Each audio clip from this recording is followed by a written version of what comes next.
You are listening to Nakedly Examined Music, a podcast about songs and songwriters. My name is Mark Linsenmeyer.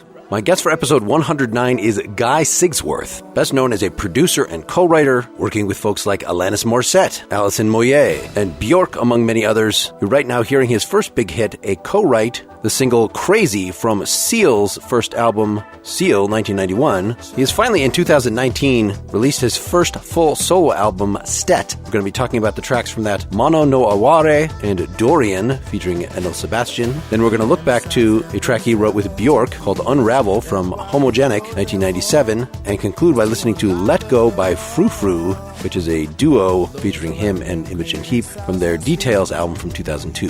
For more information, see guysigsworth.co.uk. For more about this podcast, please see nakedlyexaminedmusic.com. And if you want to support what we're doing, go to patreon.com/nakedlyexaminedmusic to make a small contribution, which will let you hear all the episodes on our ad-free feed. I will start by playing a little bit of Crazy from the first Seal album, but we're going to get pretty quickly to your new solo album, Stet 2019. But we got to talk about that giant transition, that this many years, you're only doing your first solo album now. Do you want to say a little bit even how you got into this in the first place, how you hooked up with Seal? Can we get a very short version of the biography that gets you to this point? So my background is strictly classical, actually. I grew up in the Yorkshire Dales, and I used to play the piano a lot and listen actually a lot to really early music. I love harpsichords and virginals and spinets and all that kind of crazy stuff. Went to university, studied music, and then I found myself living in London, living in my brother's living room, and I'd bought some samplers and stuff like that, and I started to make music. I was actually really into this acid house music that was being played on pirate radio stations in London, and I met Seal on the staircase of a recording studio, and I could hear that he was trying to make music sort of like that, and the guy that was working, with him just didn't understand it, and I just went straight up to him and said, I can make the music I think you want to make. So he came back to my living room and we jammed a track that actually became the song The Beginning on his first album. And from that, we wrote various other songs, and that kind of got me into that world, which is pretty exciting because it meant the first producer I ever met was Trevor Horn. He's a kind of super producer. Yeah, that's so you weren't actually producing. Trevor Horn was the producer on that album. Yeah, no, I was just the guy with a couple of cheap keyboards who programmed it all on my little Atari computer, And then I saw all the big stuff and all that. And in the course of doing that, I met other people that I worked with and had great experiences. Actually, a Japanese guy called Goto, who'd worked with Soul to Soul, he asked me to perform on a Japanese artist's record. And I went to Japan and was in her live band. And while I was there, I met Talvin Singh, who, I don't know if you know Talvin, he's a fantastic tabla player. And so we hooked up. And then as soon as I got back from Japan, Talvin said, I've been asked to help Björk put a live band together. Do you want to get involved? And I was like, yeah, of course. So I think the first time I met Björk, she'd just finished her first record. There was just literally Talvin, me and her trying to figure out how to perform these songs that she'd just done. And then we added other musicians and stuff. And that wound up with me being her music director for her first and second albums and performing on the second album, writing with her on the third and fourth records, So that was a wonderful life-changing experience. And then fast forward through 55 other production projects. Yeah. So I guess other people I worked with, the best ones all sort of came through people who already knew me and liked what I did, rather than some kind of big record company guy saying, oh, this guy's on Billboard magazine or something, you should work with him. That kind of never worked for me, really. I always work best when other people, like what I'm about and I like what they're about. And, then we just help each other make records. So I guess I worked with Imogen Heap, who I'd met when she'd just come out of the Brit School, which she was in the first year. It's this kind of fame academy in the UK. And I thought she was just like this wonderfully musical person. And so we went on later to have a band together called Frou Frou. And I guess I wound up working with Madonna. I did 2 different songs with Madonna, actually. That was really good. And I'm very proud of both those. And I did some stuff with Britney Spears, which was great. And that sort of came out of the fact that I knew this artist, Robin Carlson. And I think she'd played our work together to the Swedish crowd of Max Martin and stuff. And they said, oh, Guy should work with Britney. And so she came around, which is quite a journey from sort of playing classical harpsichord, I guess. Yes, and I will link, you have this very good Spotify playlist of a selection of your production, highlights. I was jumping around trying to listen to bits of the different albums, but it was a little hard in the age of no credits to figure out exactly which song on this, so that's a great entry point. I think enough people can kind of tell when it's me. I think I have certain idiosyncrasies that resurface again and again. Hopefully it's not just a set of cliches, but anyway. All right. So now, Stet, yes, tell us about your decision. Finally, we're going to do a solo album. You're going to have some of the people you've worked with before, some new people to do guest vocals, but this is going to be a sort of uniformly pretty mellow, harmonically rich. Say something about where you're coming from with this. I think I'd got to a point where I love sometimes, writing with all this equipment where you open Pro Tools and you can choose 1,000 different sounds. And then I got kind of bored of it. And I started writing just little pieces of music where I opened a music program called Sibelius, and it's just for writing dots, like ink on paper. And so I just write on a piano sound. So it would all just be about the notes and the melodies and not worry about have I created some wonderful alien sci-fi sound on a synth or something. It would just be about the notes. And then later I had a few of these and they started to build to something. I didn't want it just to be a piano record because I thought there's too many people doing that already. You had the EP of just piano stuff, right? That you just released. Yeah, but I wanted to really indulge myself and do all the kind of things that fascinate me that I hope there's somebody out there likes it too. But, it wasn't really about trying to fit in with any other person's particular taste. It was just things I loved, really. Well, let's get things going here with Mano no Aware. I noticed when I was searching for this on Spotify that there are quite a lot of songs with this name, but this is a new composition entirely, right? I just love the title because it's a sort of Japanese aesthetic concept, isn't it, about impermanence? Yeah, so this is the closest to a pure piano tune on here, it seemed. Give us a little introduction before we hear it, and then we'll talk about it in more detail. One of the themes of the record, which is another eccentricity of mine, is I've had this love affair with the music of Okinawa, the Ryukyuan Islands. And the main melody is kind of based on the Ryukyuan scale, which I just love that scale. It's a little 5-note scale. I think I fell in love with it when I was first in Japan, actually. There was this Riichi Sakamoto record that had this Okinawan group called Nenes on it, and I just loved the sound of their voices. So that even though this is strictly a keyboard piece, it's referring to that.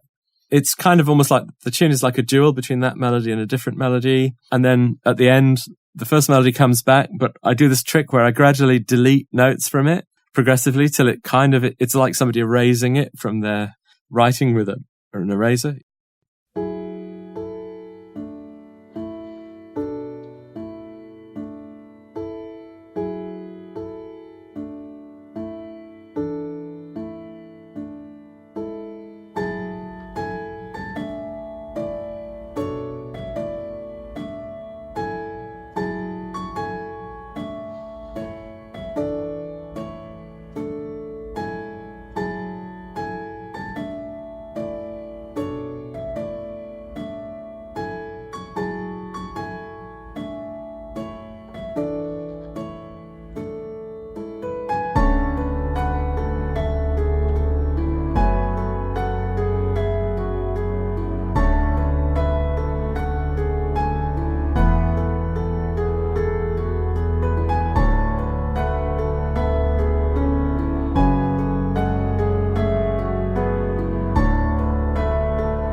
Is this a 3-hand piano tune, this beginning? Yeah, it's funny because I kind of wrote it originally just as a music notation. Then I figured some of it's kind of playable, and the things that are not playable aren't really like show-offy things. It's more like where, you jump from a very low note to a very high note very quickly and you can't quite do it. But in the studio, we can make any of thing like that work. Yeah, so I love just that right off the bat, before you even introduce the treble line, those harmonies, it just, it's such a yearning. So you're saying that came from that Japanese influence, that tonality.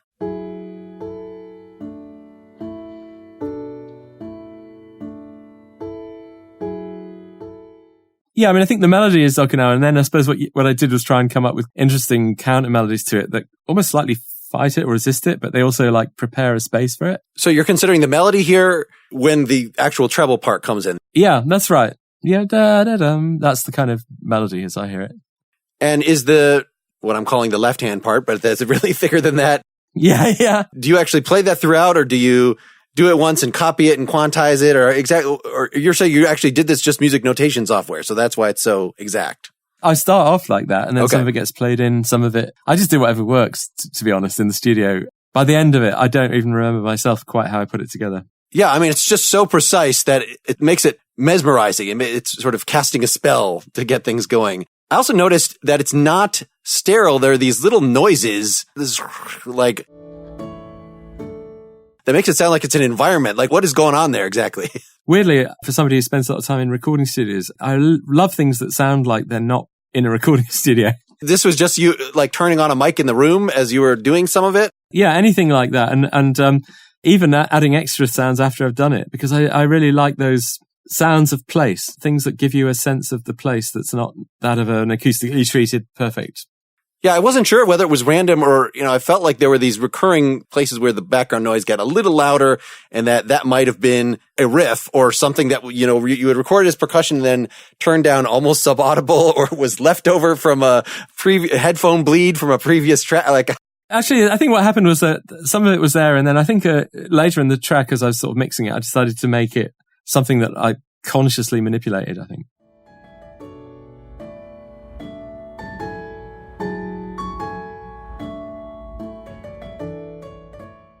Yeah, it's just really rare in a synth piece to do that. Like, I'm used to, if you're actually bringing in the celeste and you're bringing in a bunch of acoustic instruments, of course there's going to be chaos, and it's a lot of work to get rid of, to keep that to a manageable level. I think it's a curious thing, isn't it, with instruments? Because if you play a guitar, even an electric guitar, we have a sense in our minds of a location for it. But a true synth doesn't really seem to have any natural location. It's as if it exists, straight to the loudspeaker without ever having had to travel through the air. But keyboards or electric guitars, drums, every other instrument has that feeling that it had to exist in an acoustic space before it could exist in recording.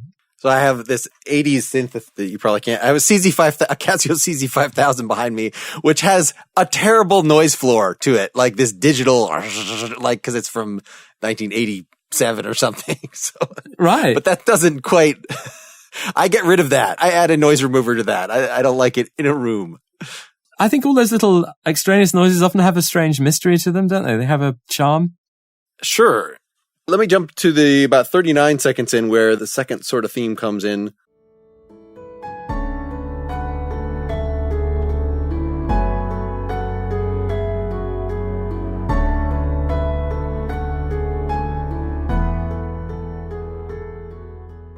So this sounds a little more like a traditional piano ballad, and adding the little triplets to get into it gives it a nice little dramatic push. Building it up a bit. That's right. Yeah. It just felt like the right place to go next, Yeah. And then so there's some like low volume sort of thickening chords in the background there or something. Yeah. There's a lot of sending copies of the piano to reverbs, which I then automate to create washes, things like that. I don't think I'm doing anything that nobody's done before. I was conscious of, do you know Harold Budd, his music? Oh, yeah. I've always loved his records, and I was kind of aware of loving them and not wanting to be too close to what he does, because those Eno Harold Budd records are so fantastic. But I think they were the first records where I heard somebody process a piano, and I didn't hate it, because acoustic piano processed can sound really horrible for some reason. One of my initial ways that I was introduced to music or of making music is just sitting at the piano late at night when I didn't really know how to play it, and I still don't really know how to play it well, and kind of just feeling out the thick chords, and like there doesn't have to be a rhythm. So you're still, even though obviously this is super in time and is casting that sort of spell, it still retains that eerie sense of late night satisfaction. It's really interesting how the piano's had this revival in the culture recently. And I think even more than the guitar, the piano is the instrument you kind of go to confess. It's the confessional instrument, I think, par excellence, far more than the guitar, because it's even more self-contained, I think. And so you feel like you're having this, look, I'm really sorry, piano. I've got to tell you a lot of the bad stuff I've been up to. And it's just really the best instrument for that. All right. Well, then we need to address the bridge, I guess, where things take a little left turn.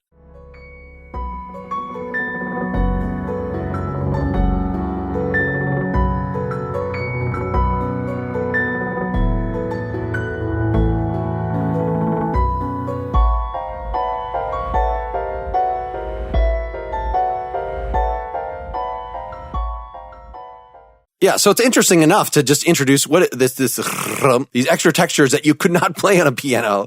There's these things made by this group Recherche Musicale in France, and they do these audio plugins, and they do things where they flutter and disperse the sounds in interesting ways. So I thought it was time to sort of take us beyond pure naturalism. So is that just some of the piano processed that way?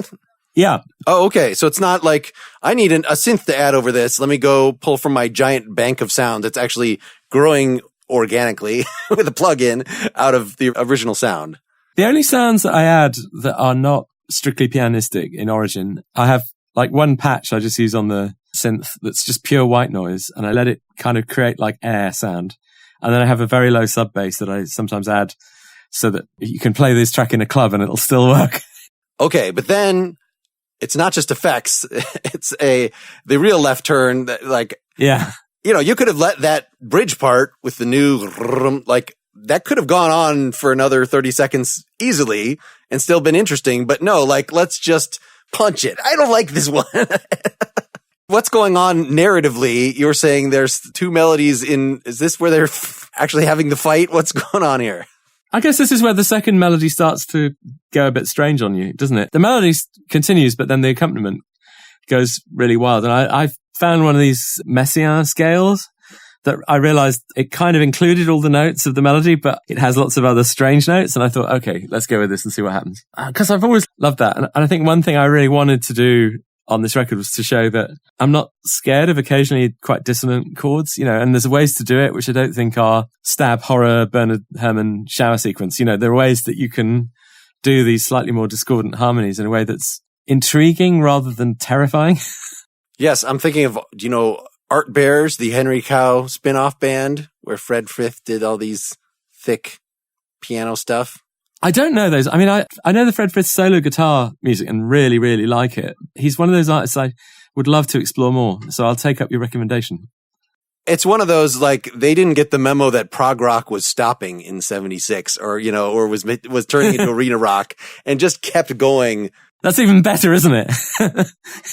Defiantly sort of out of time. With an opera singer at the front of it, this Dagmar Krauss, singing a thick German accent. So it's very strange. This final run, then.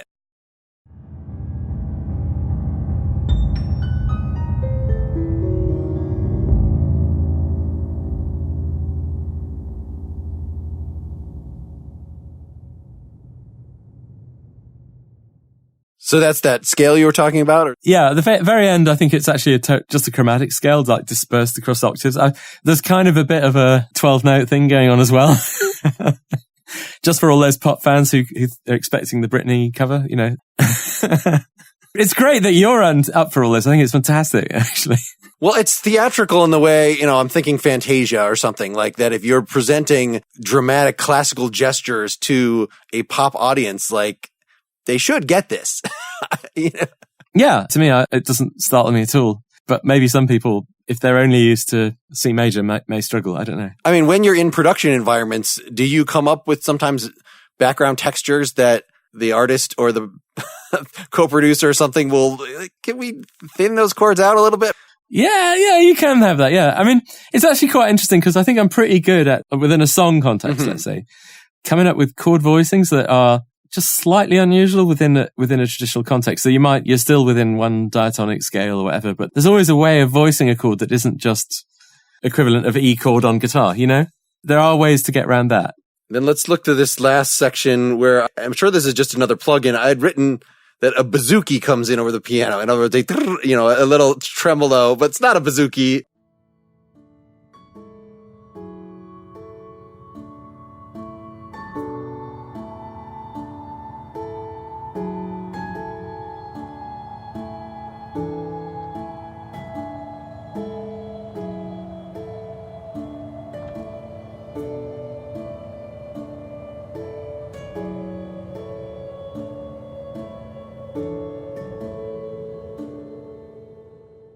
So that's what you're talking about, of the notes being removed from the melody. The melody stays in place, but by deleting notes selectively, it just sort of generated this slowly descending scale. So you literally did that. So you had the whole melody in there and you literally erased them, as opposed to just, it would be cool to do a note, ding. They're always in the right position they would be if the melody was still playing, but I've just deleted notes. So it's like a book unwriting itself or something. I don't know. It's a kind of reverse creation. Well, and I had thought originally in hearing it that the notes that remain are always just the upstroke before the one, because that's what it does the first couple times. But then actually you kind of stagger it. So it's like, no, now it's right after the two or right after the three, so it's not quite predictable. But they're always in the position they would have been if the melody had carried on playing. That was kind of like the rules of my little game. All right. I like your choice of last note. Let me just play the very end here.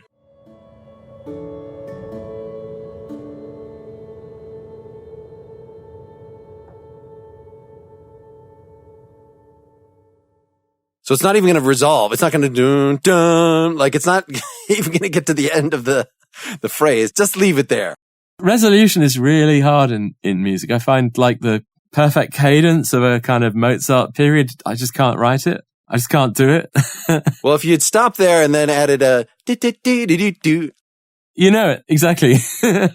It's something about, like, we just can't take those endings anymore. I mean, I can't, maybe. Even pop songs are finding the right way to end them. I mean, maybe live, you sometimes have to come up with a different ending to on a record, to make sure you get a round of applause. But it's still better to live. This is something, I'm just prepping for a gig. We were talking about endings of songs, and should we go ahead and resolve, or should we just leave it on the chord before and just sustain? Like, it works either way. To me, it's always better unresolved because it's like, it gives the feeling that the music still exists somewhere. It's not been closed down.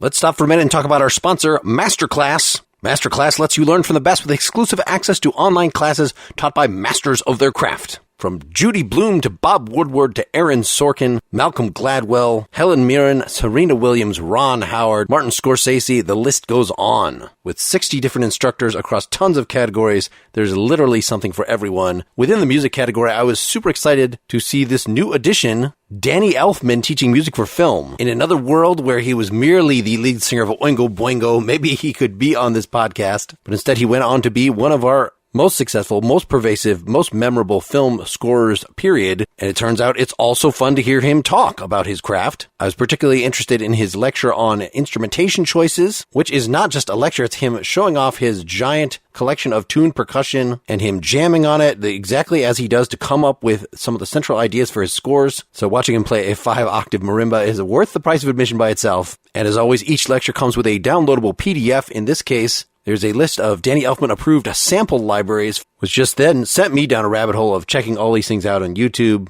I highly recommend that course. It is up to snuff with the other ones I've heard from Masterclass. Get unlimited access to every Masterclass, and as a Nakedly Examined Music podcast listener, you get 15% off the annual all-access pass. Go to masterclass.com/examined. That's masterclass.com/examined for 15% off Masterclass. And now let's get back to the interview.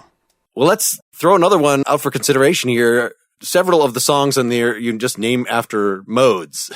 Yeah. Which I can see starting with that, but there's lyrical content here. There's thematic content. You didn't have to just name this, but I wanted one with some lyrics in here, which in this case, you said you co-wrote them. This is Dorian. So it's Anil Sebastian. So Anil is a good friend. He's got a choir in London called London Contemporary Voices. And they originally were formed actually to perform at one of Imogen's concerts. And then I got to meet Anil and we became really good friends. And I've done things with his choir. And he's got this wonderful voice that's almost between genders. I don't know. I just love it, the airiness. And it gets high. He can really get up there high, can't he? And I love the fact that I don't know, the sort of ambiguity of it. I just love all that. And I think the whole joke about the modal names is just that I so often write track titles when I make sketches that other people are going to write melodies to. And I've discovered that, if I just call it sketch number 3, nobody ever gets inspired by that. And I always give them evocative things. And I just give them the modal names to remind me which one they were. And then I suddenly decided that I really liked it. And even when lyrics came in, let's not give it anything from the lyric. Let's just keep it with this abstract title because there's something cool about it.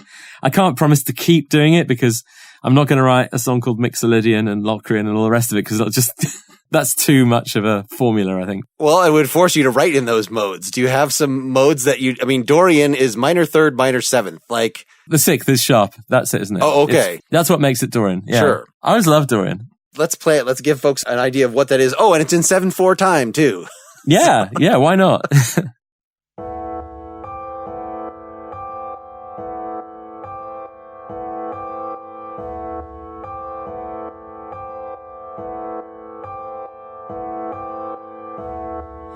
The brink of our becoming, anti-time, fusing in pre-pleasure. No, you know I, our limbs entombed in love, where they lie. I'll bear your weight forever if you will mind.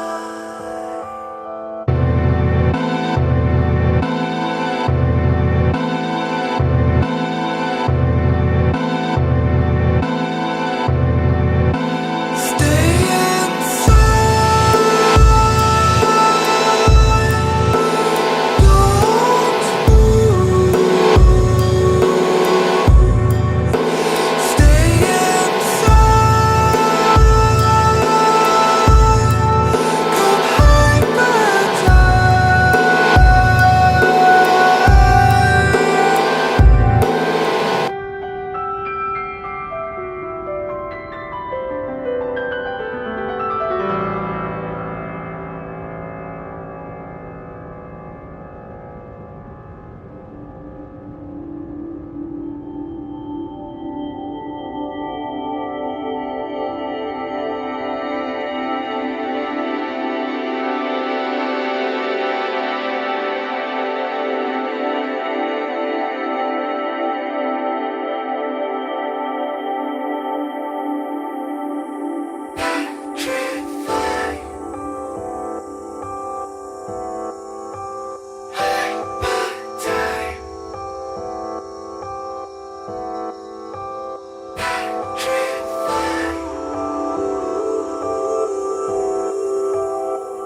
The future will rewrite us, a latent lie. It's in withdrawing sated signs that love dies.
So is this also just treated piano? So all this throbbing and later in the song, the pitch going down a little bit, this is just things you're doing after the fact to the main riff that you're just playing on the piano sound? This one is a little bit more kind of constructed.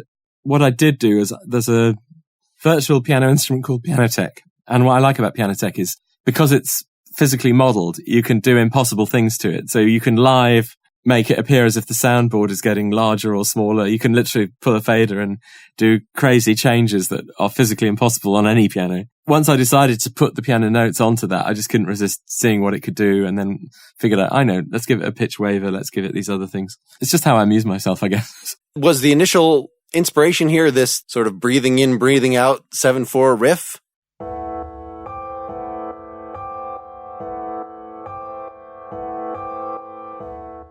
It was all based on that pattern of the two interlocking chords on the piano, and then the 7 time just felt really natural. And again, it was trying to do new things. I haven't done a lot of meter stuff before.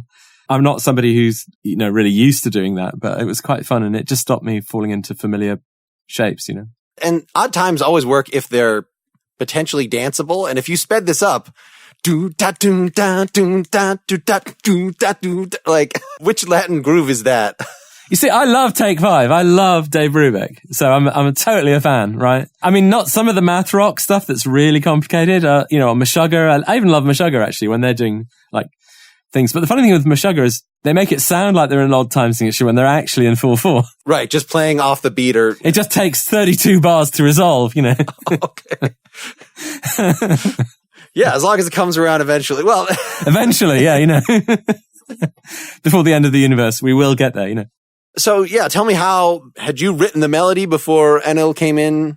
No, Anil came in with the melody and he had the lyrics. No, he didn't. He had a sort of a vague idea of a lyric for the chorus. And I just had this concept of, I wanted to write a song about the idea of when you're deeply in love with somebody, what if you could make this moment last forever? What would it really be like to be frozen in that moment? Like a statue almost, in a sort of moment of ecstasy. Or does ecstasy by its nature have to be temporary? And so there is movement in the song. Obviously, you're starting quiet and then you get to the big chorus. In fact, let's play a little of that just to talk about the different sounds you've used there. Stay inside. Don't move. Stay inside. You're doing the same riff just with a completely different sound, or is it the same sound, but let's affect the crap out of it and make it giant? Yeah, I mean, I just wanted it to sort of step up a gear. So it's the same harmonic ideas. I think I just wanted these block chords that kind of jump up and down. I love Stravinsky. He's one of my heroes as a classical composer. And I love this kind of cubist block approach to sound he has. So I wanted it to feel like, just blocks of sound cutting between each other to create the rhythm. Yeah, which is harder to do if you're actually playing a stringed instrument because there's a built-in sawing. Like you can do it if you're really exaggerated, change it, Yeah, exactly. You have to do that. But with computers. Yes, things that don't even sound like they're supposed to be in a sequence, you can just put them up like blocks. I just love that kind of, it's like hard digital editing in a movie or something, those strange discontinuities of sound. I think they can be quite striking to our ear because they're not stuff we're used to hearing in nature. Yeah, and talk about your drum kit selection here. So this is a completely different skill, which obviously you use all the time in your production, that it seems influenced by the idea of the 80s gated snare, like that we're not going to just go bam, we're going to go, this is a version of it here. It's like, let's just flip a vacuum cleaner on and off rather than have... Oh, right. Oh, okay. I do like finding sounds anywhere and using unusual sounds. And I think one thing that's very important to me with drum sounds is actually the note. Because I suppose working with Talvin Singh with Indian music, a tabla player would be horrified if he was out of tune, which is not something the average drummer thinks about so much. But when you play drums in Indian music, you really have to be in tune. You don't want your tabla to be out of tune with the flute player or the sitar player, And so I'm always conscious of the notes that the drums resonate with, and I sort of exaggerate that. And I've also loved the idea that you kind of twist the envelope of the drums. So it's not so much just the 80s gated reverb thing, but I might actually make the reverb ride upwards. So it's kind of like, it's almost like, is this forward or backwards? You know, again, because I love sort of anti-transient shapes that kind of, again, it's like making it like Salvador Dali clocks. They kind of, you bent them out of shape, if you know what I mean. Well, and then not only is this, you know, I had written vacuum cleaner, but then the second chorus that you introduce an additional percussion element that I wrote lawnmower. Let's...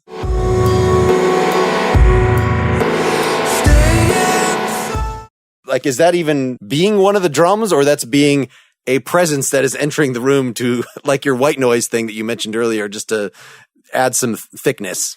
That was some kind of digital distortion effect that I discovered that I really liked. That sort of changed the sound cumulatively. It was almost the equivalent of guitar feedback, but it was not, nobody played a guitar at any point. I'm fascinated actually by digital equivalents of analog processes. And you think of feedback, well, what's the digital version of that? Something horrible. I feel like I've experienced that in when the MIDI is having issues. Yeah, you can get that. Oh yeah, the MIDI freezes.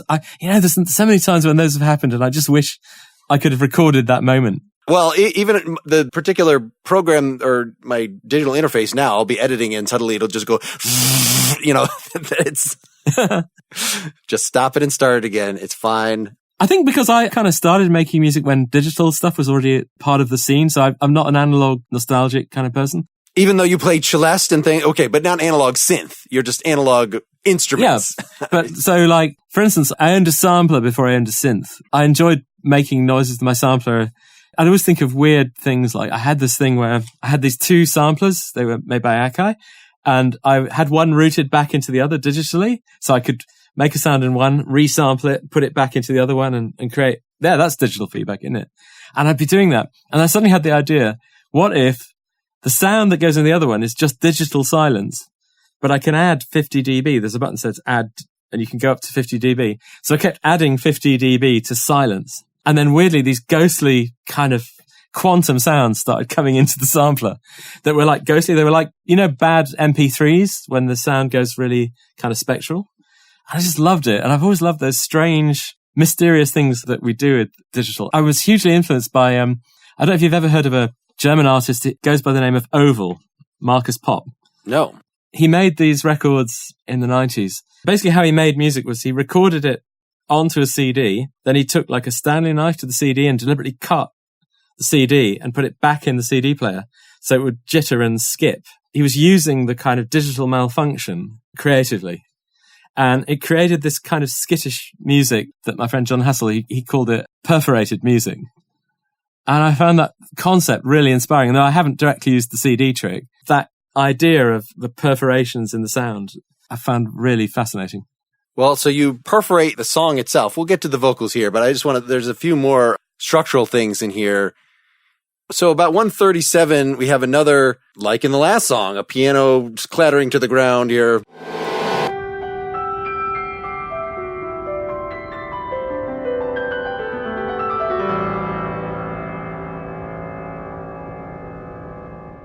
And then I wanted to talk a bit about the part right after that, where this just shimmer, you just create this environment, which could be, you know, a movie soundtrack. It could be a whole different John Hassel kind of, you know, a completely separate song, but just to live in a little bit before the verse comes back in. Do you want to say a little bit about how is a lot of that kind of serendipitous? Actually, let me just play the section here.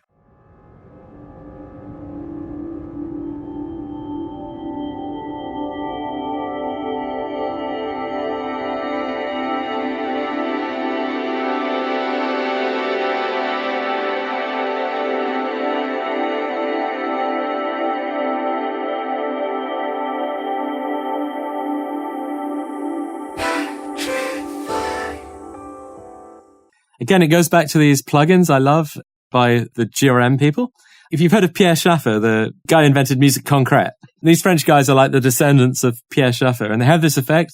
It's called evolution. And what it can do is, if you put a sound into it, it works best with a really complex sound. You can gradually sort of dither it down just to sine waves, or then have it morph back up to the full harmonic content, because it's kind of gradually reducing the sound down to its basic components. And I just love morphing between it. So the trick is to put a really rich sound in. I think I created a chord, like a string-like chord, and then ramped it so it pulled it all the way down to just sine waves, and then automated the plugin to gradually let the real sound drift back in. And I love that effect. It's kind of, again, it's like you're decomposing the sound in front of people's ears. Let me see if I can match that to what I'm hearing, because, you know, you're ending with kind of a piano sustain. So it's the low, and so it's some low rumbling kind of stuff.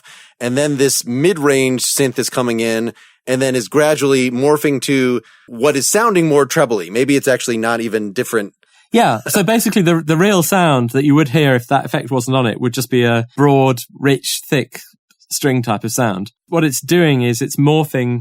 I don't want to get too technical for your audience. It's a fast Fourier transform. It's where you can resolve any complicated sound into a series of sine waves. So what the plugin is doing is it's seeing it as sine waves, and then if you tell it see fewer sine waves, it's gradually reducing the sound. So I start with a reduced version, and I gradually let it build up to what it really is. Okay. So in composing that, you of course then had to have the destination first. Yeah. It's because I've experimented with that in the past, and I know it can do that. So I was like, yeah, let's do that here. And I guess there was another thing, which is I kind of liked on this record particularly, things that they have a song structure, but it's much looser than it would be in a pop context. So, you know, is this a verse 2? Is this a reintro? Is it, who really cares? I'm deliberately, there's enough of a song structure for people to follow, but it's a much looser idea of what a song is than, you know, the 3 verses and choruses and middle 8. Say more. Let's actually bring in the vocals here then. So was this completely, here's the done song, figure out a melody? Like, is that your approach, or do you kind of have an idea of at least where the lines are going to go? Normally my stuff works out best when I've got a picture in my mind, not of every detail, but a picture of what the thing will be like at the end. And if I'm kind of loyal to that, it tends to work best. Even if the journey can be long. The journey on this one wasn't too long, actually, by my standards. But, you know, staying loyal to that initial picture I have, just occasionally that picture really won't work, and the song fights it and refuses to become that picture. But normally, if I stay true to it, it all works out in the end. Yeah, because this one sounds unlike we're about to get to one of your works with Björk, where that sounds like her vocals are coming from a different universe than all of us, frankly. But the vocal here, it sounds so, I mean, maybe it's that choral thing that it's just like if you had monks singing over the organ. It's very contagious. Although he picks an interesting place to, like with the chorus, it's on the 7, you know, the end of the previous stay inside. Like, that's a weird place to have the accent to, like, we're going to start the main chorus thing on the pickup. Yeah. I mean, I guess that just goes with the rest of the song. It being in 7/4 has this slightly off balance. Like, it's breathing in and out, but it's not a comfortable breathing in and out because you lose a breath every once in a while. I mean, there's no rules about how to write a song, but generally, if the way the vocal phrases against the accompaniment, generally it's good if the way it does it in the verse and it does it in the chorus is different in some way. So maybe the chorus pushes it forward or it takes it back.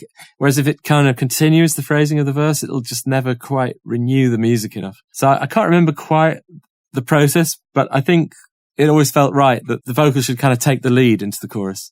It's as if the singer carries you there rather than the music like pushing the singer there. I'm just trying to compare it to other, you know, like Nirvana Smells Like Teen Spirit. We got basically the same chords, but then let's ramp it up. You know, it's still the same chords, but we're playing them heavier, and there's something different going on with the vocal pattern. What you're talking about is a more stark, like you don't even... Yeah. But it needs to have that consistent riff throughout the song, even though it's quiet to loud to quiet, or else it wouldn't be as hypnotic if you actually move to a different, you know, threw in, as with Mana no Aware, the kind of bridge that seriously threw us off track. Like in the verse, it's like his melody waits for the chords to play and then reacts to them. And in the chorus, he's leading you into that first downbeat of the riff. So it's like the vocal in the chorus, it leads there. In the verse, it like reacts to the music. In the chorus, it leads the music, doesn't it? I like those pull and push things of how vocals work against music. So we had the shimmer bit in the middle. And then before we get back to sort of a regular verse, we have this petrify hyper time with just, let me play a little bit. Just this weird vocal effect that comes right out of the synth sound you're using.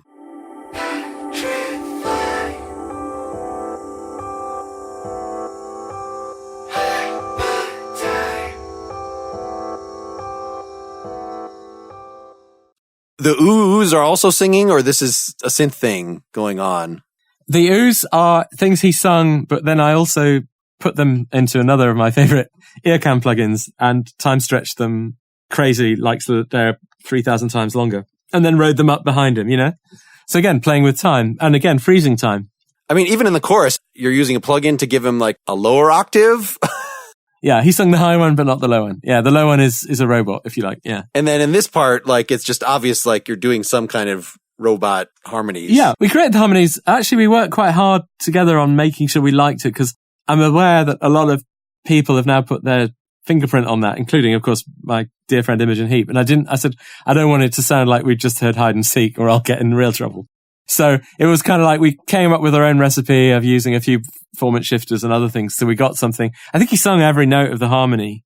Okay. And then we just manipulate it because I was just aware I didn't want it to sound like a Daft Punk thing. I didn't want it to sound like I was, ripping off Imi. And I was just trying to find a thing where I said, okay, that's got our own take on this approach, Man, that's just got to be hard as a producer that you're so aware of different production choices that you have made in the past and other folks have made. Whereas I feel like a straight up musician who's less aware of the broader picture maybe feels more free to be derivative because, unless I'm repeating the same lyrical theme or melody, unless, this could just blend in one of my other songs, I don't really care if the production is using similar techniques because it would just be too difficult. I don't know.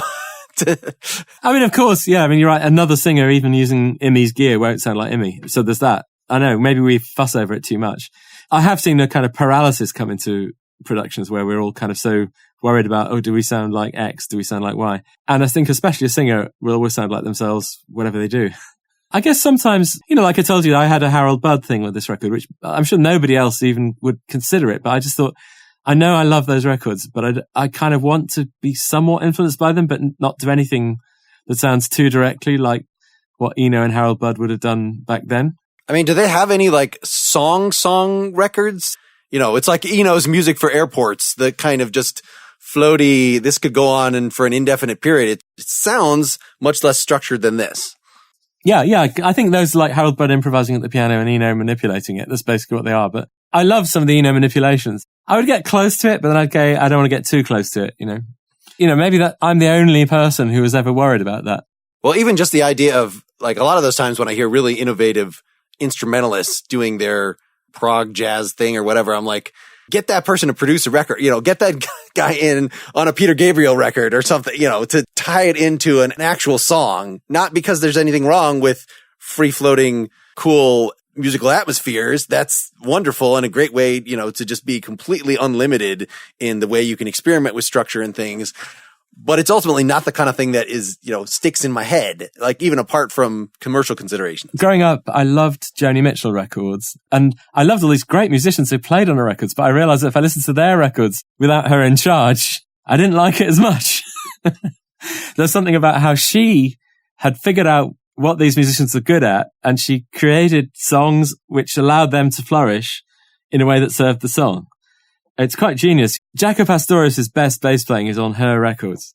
Yeah. Because she gives him a foil where he can do what he wants to do and it works dramatically. And there's other cases where I'm like, it doesn't hold together as a piece of music at all, does it? I just so admire how she does it. I think Kate Bush has a similar ability to see the bigger picture when she gets musicians. Well, let's move to your work for another musician, this Björk song, Unravel from Homogenic, 1997. Do you want to give a little intro before we hear it?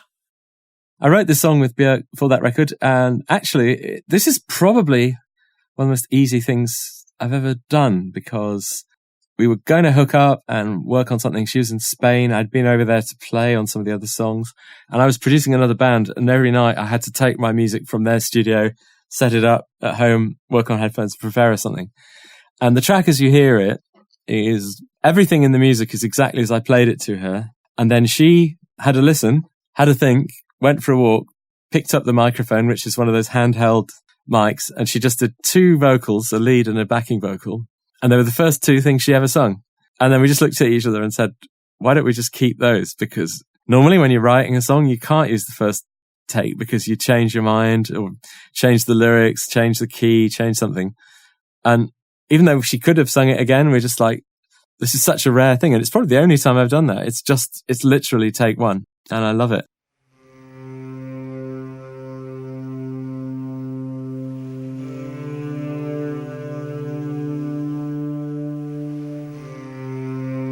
Ta-ta.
Yeah, this is just remarkably simple and effective. And there is growth. You know, you're adding little background padding and this percussion as we go, but it's still way fewer elements than I would suspect because it sounds like a full blown Kate Bush, Peter Gabriel, Joni Mitchell production. But I guess it's more like, you know, Arvo Pärt or something, you know, where it could just be a couple strings.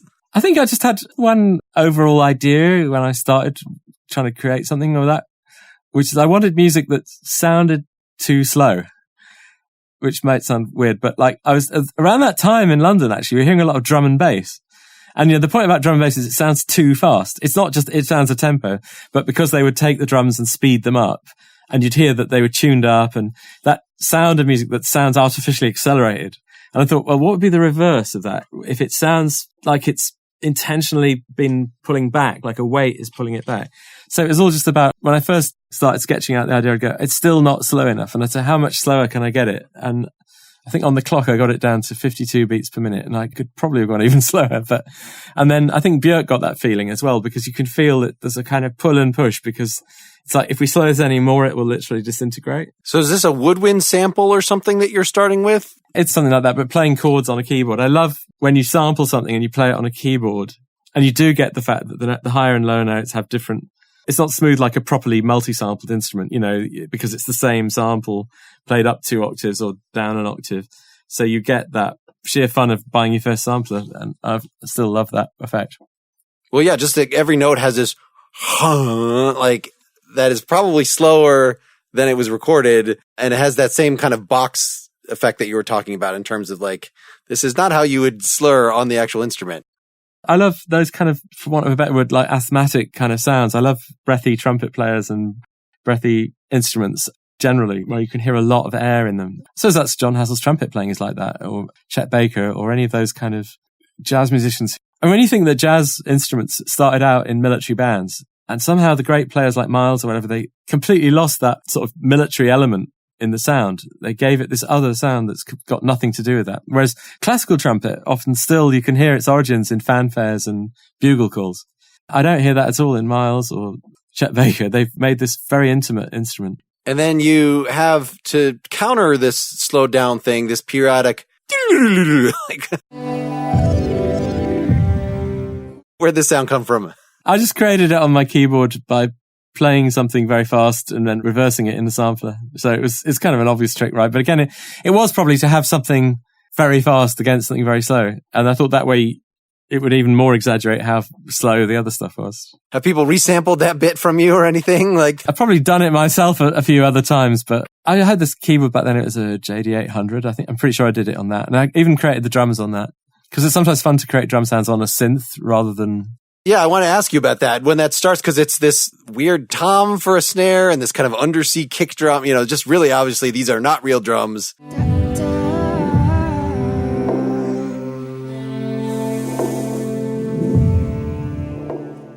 I found a sound on the JD800 that's quite white noisy, and then I just shaped it into a drum, and I thought, okay, play it low, that's my kick drum, I play it higher, that's my snare drum, and then I added another one that was a distorted one, because there was a lot of distortion on that album, and I figured that would link it to the other songs. There's something about, so in terms of her playing off you, like some of it really is just the fact that she starts so slow.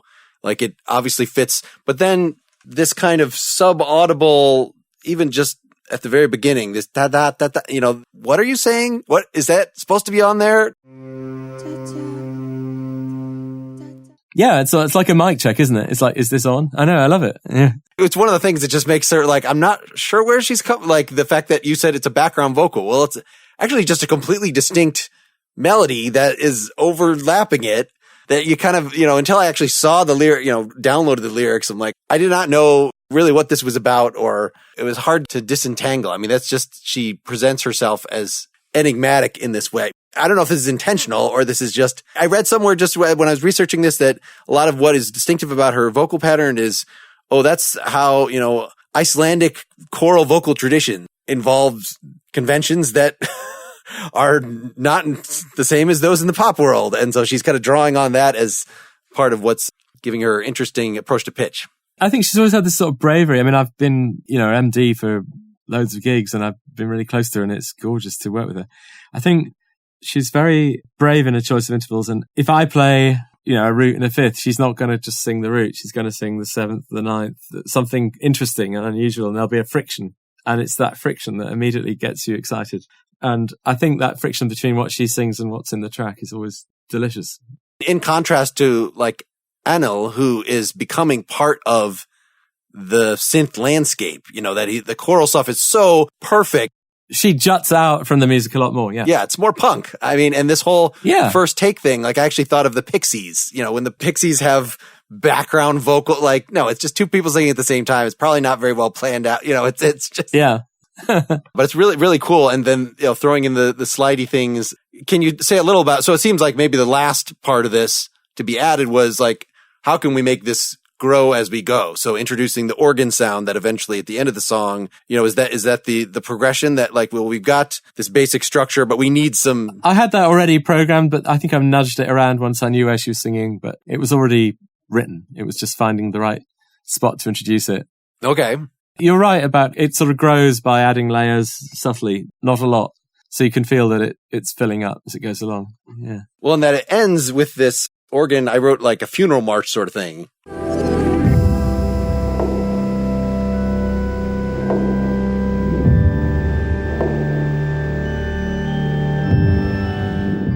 You already had that melody basically before she even came up with her melody. Is that what you're saying? That was already written, but I didn't have a home for it. And then because, again, it's a song with only two choruses, it seemed right that the organ, you get this kind of Björk has left the building organ outro, which felt like a lovely way to end it, I think.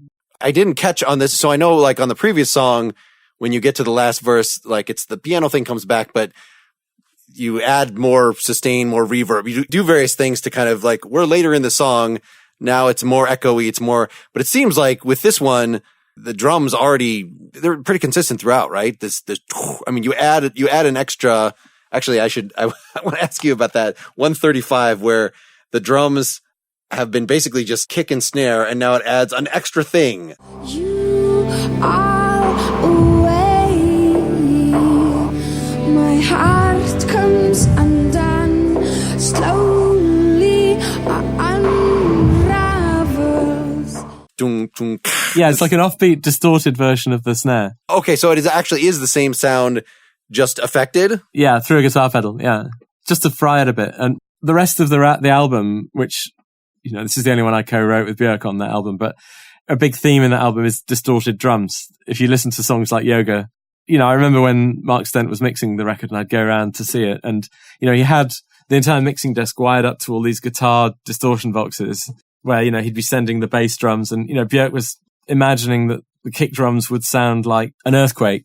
She was thinking of, Iceland's a very tectonically active landscape, and she wanted these sort of powerful sounds that evoked it. I just came up with that idea because I felt it was in spirit of what I'd already heard on the record. I didn't want to have a beat that was in any way sort of like desperately trying to be funky, because it wasn't that kind of a song. I don't have a problem with being funky, but not on this song, And so the idea that it just had this odd offbeat on the distorted sound seemed like the right way to go. Well, that's interesting that this blends right into the next track, but yet it's totally different production teams. It's different. So it's just the mixing that made that sound natural, right? Yeah, I guess so. I mean, it's important to say, I did play on other songs on the album, and, we were all aware as a team of what the approach was. It's not like one of those pop records where this famous producer did this hit single and this other one did that one. It was never like that with Björk. It was always like, we're a team and we're kind of family, really.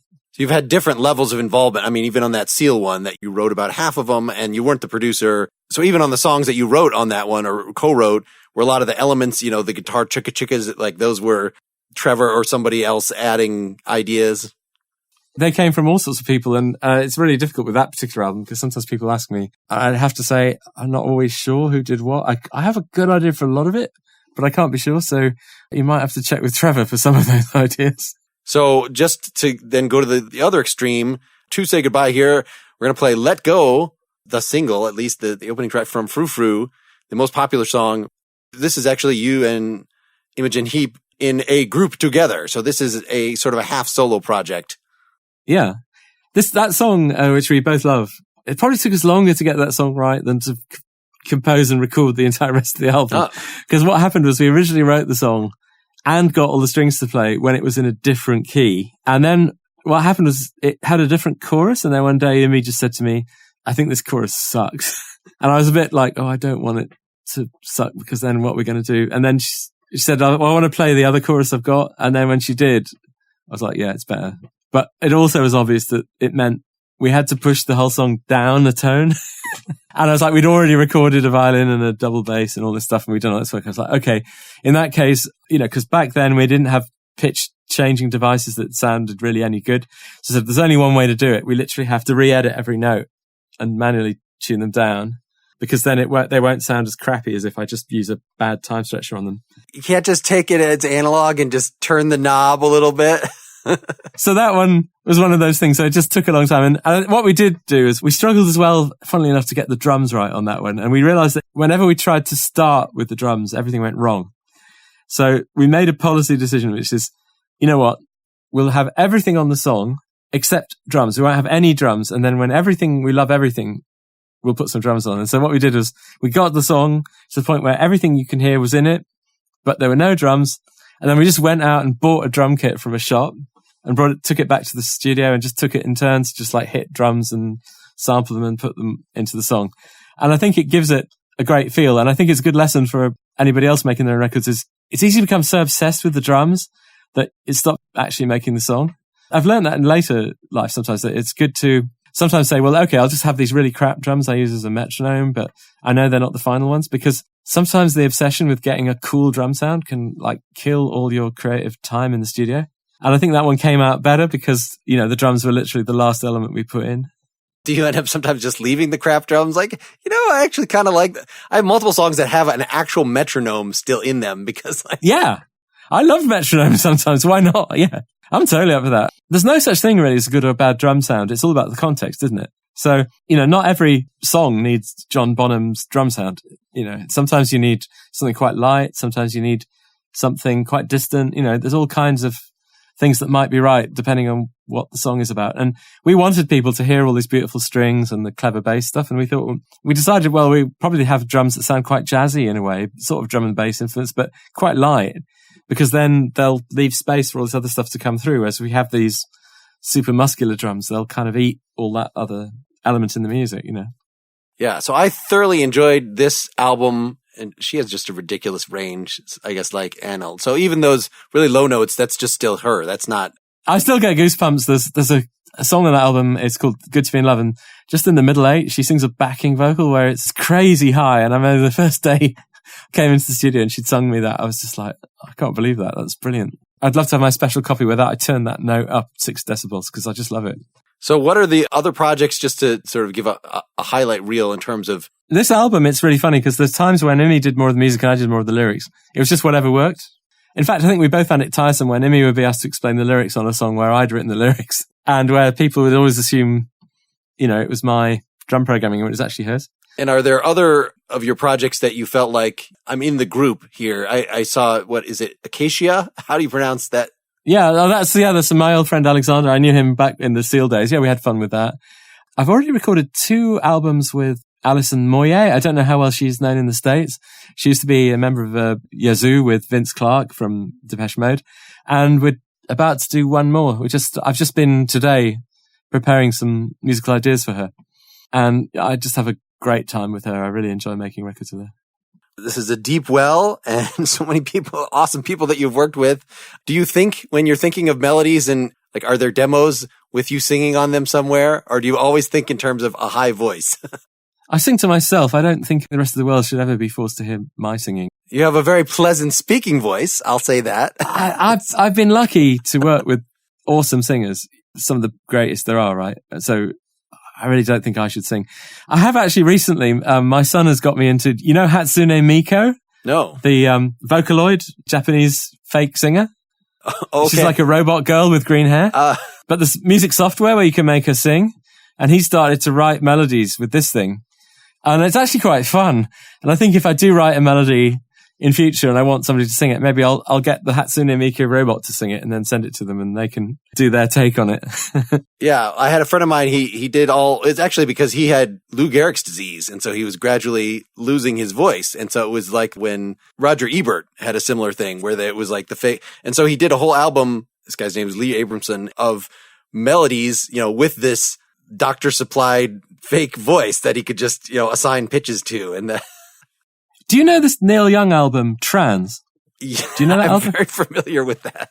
I kind of love it, actually. I don't know. I think a lot of hardline Neil Young fans think he was on crack or something, but I think it's got a really magic atmosphere to it, where he's always using the vocoder and everything like that. And I just love it. I believe I read that it was some part of the reason for that was he had like a special needs son and was using this to kind of communicate or, play with him. Something related to that was part of the reason for this. I take great delight in like the secret reviled albums of beloved artists, otherwise beloved artists. Like, what? Yeah, unfortunately, maybe it's not good for me, but I often like the albums by artists that everybody else hates. And I love that one, actually. So I'll give a shout out to the Cars Panorama, since Rick Ocasek just passed away yesterday when we're recording this. So that is there. It is surprisingly cool. All right. Well, thank you so much for chatting here. Frou Frou, Let Go from the Details 2002 album. Thanks. Cheers.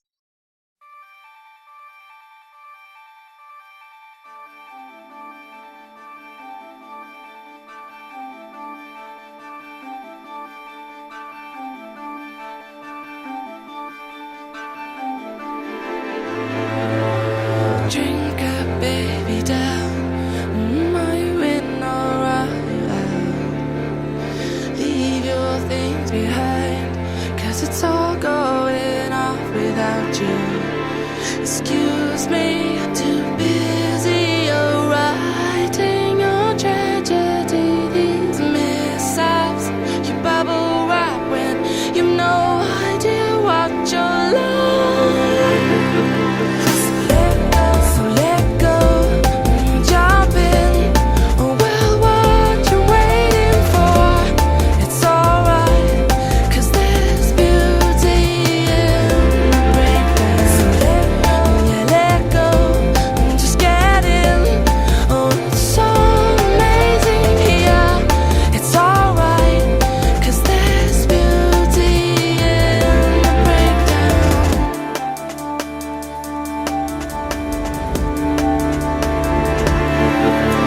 It gains the more it gives, and then it rises with the fall.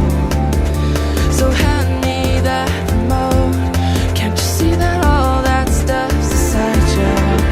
Such boundless pleasure, we've no time for later. Now you can't wait your own arrival. You 20 seconds to comply. So let go, jump in. Well, what you waiting for?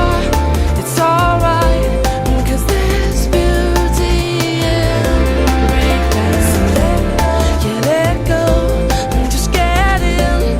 Oh, it's so amazing here.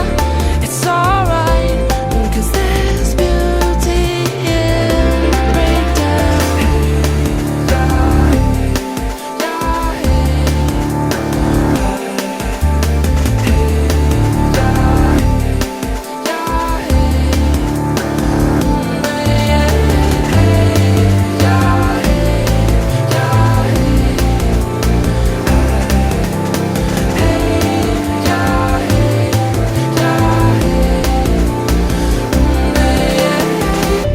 So let go, jump in.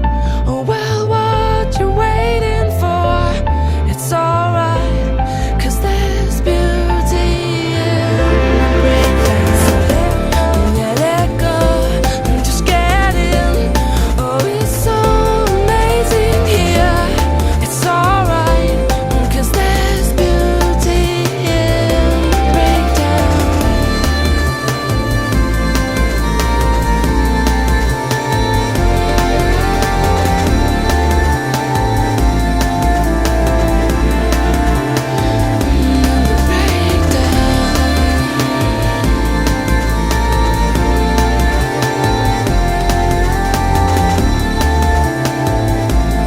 Cause there's beauty in the breakdown.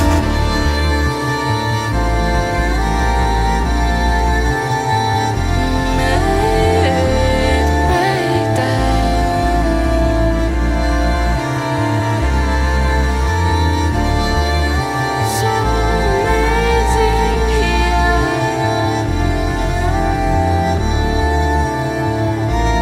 Cause there's beauty in the breakdown.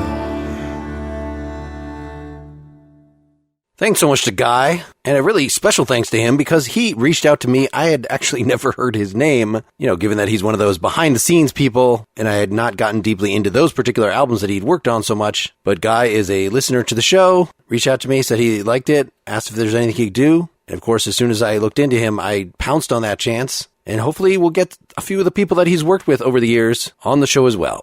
Again, you can find out more about his work at guysigsworth.co.uk, or just look him up on Wikipedia. It lists all the projects he's worked on over the years, which in this case I have not even attempted to quantify. I'm very excited about my next guest, Joe Louis Walker, a blues great. Make sure to check that out, i.e. make sure you are subscribed specifically to this podcast. You can find the RSS feed address at nakedlyexaminedmusic.com, or just look it up on Apple Podcasts, Stitcher, wherever you get your podcasts. And I want to ask this week that people go to those sites, to our page on the iTunes Store, for instance, and leave a rating and review of this podcast. It will help other people discover it. And again, I want to mention patreon.com/nakedlyexaminedmusic. It will let you get the ad-free feed for this podcast. Maybe you don't mind listening to me read one commercial. Next episode is going to have 3 commercials, so you don't want to hear me read those. And there's bonus content for a lot of the older interviews. I'm going to start doing it for the new episodes if a lot of people sign up to my Patreon page. They haven't so far. Thank you all so much. I hope you're, well, in my neck of the woods, winter is starting out okay. Keep on musicking. This is Mark Linsenmeyer signing off.